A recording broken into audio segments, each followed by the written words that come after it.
안녕하십니까. 법무인 디지털의 윤여 변호사입니다.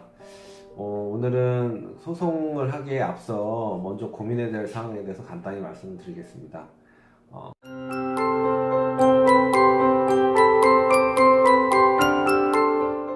소송을 하려면 일단 소장을 작성을 해야 되는데요.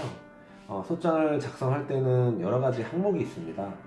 제일 중요한 부분이 이제 청구 취지, 그다음에 청구 원인 이런 것들이 있는데요.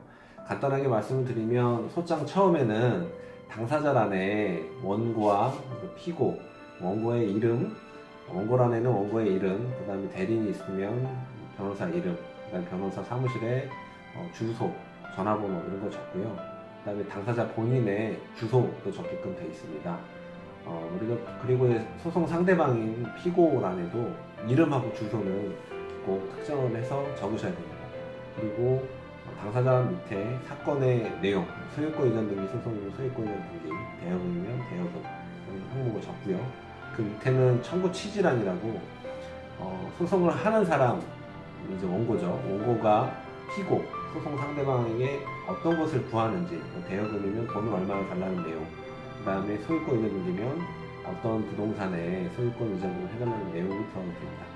그 다음에 청구 원인 란에는 청구 취지를 청구 취지란에 요구하는 내용에 근거가 되는 내용들을 쭉 적습니다.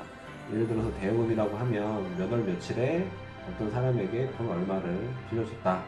그리고 변제 기한이 됐으니까 돈을 돌려달라. 이런 내용 등이 기재를 하게 됩니다. 마지막에 그 청구 원인 다음 란에는 입증 방법이라 그래서 청구 원인의 증거들을 이제 항목을 표시를 하는데요. 대여금 사건 같은 경우는 차용증 같은 거를 갑제 이호증, 이호증해서 차용증을 기재를 하고, 그 다음에 이제 첨부서류라는 기재를 합니다. 소장을 보내게 되면 소장 부본을 상대방에 송달을 해야 되기 때문에 소장 부본이라고 하는 거는 소장의 이제 사본을 얘기하는 겁니다. 그래서 상대방이 한 명이면 한 부를 더 소장하고 소장 부본 한 부를 넣어서 이제 법원에 접수를 하게 되고, 두 명이면 한 부를 더 두 부를 해가지고 첨부를 해서 소장을 접수를 하는데요. 요새는 전자소송이 일반화되어 있기 때문에 실제로 종이로 하는 소송은 드물고, 이제 변호사 사무실은 거의 다 전자소송을 하고 있고, 당사자 본인이라고 하더라도 컴퓨터를 어느 정도 다루시는 분들이라면 대법원 전자소송 사이트에 들어가셔가지고 회원가입을 하셔서 전자소송으로 사건을 진행을 하게 되면 소장 부본은 굳이 첨부를 안 하시고 전자문서로 제출할 수 있게끔 되어 있습니다. 그 다음에 첨부서류란 다음에 밑에 이제 접수 사건 서류 작성 날짜하고 원고의 이름, 그 다음에 접수하는 법원 이름을 적고 소장을 마무리합니다.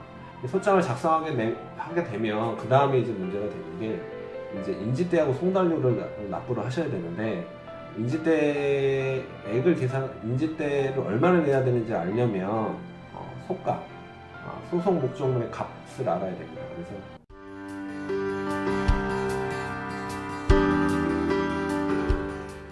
인지대를 얼마나 내야 되는지 알려면 소가, 소송 목적물의 값을 알아야 됩니다. 그래서 대여금 같은 경우는 금액이기 때문에 뭐 8천만 원을 청구하면 8천만 원이 소가가 됩니다. 근데 다만 이제 부동산 같은 경우, 소유권 이전 등기를 구하는 소송 같은 경우에는 부동산이라는 목적물의 값을 알아야 됩니다. 이런 경우는 이제 법에 소송 목적물의 값을 구하는 방식이 정해져 있는데, 일반 분들이 이거를 일일이 나와 있는 거를 계산을 해서 하기는 좀 어려움이 있고, 예를 들어서 소유권 이전 등기 소송 같은 경우는 목적물의 가액, 이게 바로 이제 소가를 얘기를 하는 거고, 이제 그 물건의 인도, 소유권에게서 어떤 부동산을 나에게 반환을 해라 이런 같은 경우는 목적물의 값, 소가의 2분의 1을 곱해서 이를 기준으로 해서 인지액을 계산을 합니다.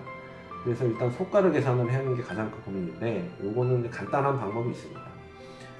저희가 요번에 그 영상 하단에 나와 있는 링크나 이런 표를 참조를 하셔도 되고, 더욱 간단한 방법은 대법원이나 법률구조공단 홈페이지를 접속을 하시면 소가 계산하는 항목이 따로 있고 프로그램이 다 정해져 있습니다. 그래서 거기 나와 있는 프로그램에 입력을 하시고 소송 목적물의 값을 산출을 하시면 됩니다.